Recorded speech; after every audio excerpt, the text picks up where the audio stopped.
Hi friends, welcome to Lona kitchen. தினம் ஒரு தகவலில் இன்றைக்கி ஒரு தகவலுங்க. யாரெல்லாம் பிரதோஷத்துக்கு தவறாமல் போவீங்க?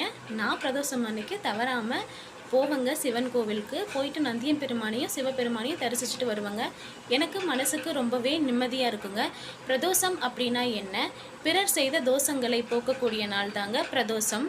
அதனால பிரதோஷத்தன்னைக்கு முடிஞ்ச வரைக்கும் எல்லோரும் போய் சிவன் கோவிலில் சிவபெருமானையும் முதல்ல நந்தியம் பெருமானை தரிசனம் பண்ணணும். அதுக்கப்புறம் சிவபெருமானை தரிசனம் பண்ணிட்டு வாங்க. ரொம்பவே நல்லது.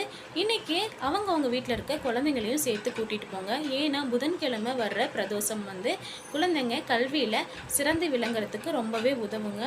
அதனால் குழந்தைங்களையும் சேர்த்து இன்றைக்கி கோவிலுக்கு கூட்டிகிட்டு போங்க. கோவிலுக்கு போயிட்டு நந்தியம் பெருமான் அருளும் சிவபெருமான் அருளும் பெறுங்க. சிவன் காயத்ரி மந்திரம் சொல்கிறேங்க. ஓம் தத்புருஷாய் வித்மஹே மகாதேவாய தீமஹி தன்னோ ருத்ர பிரசோதயாத். நன்றி.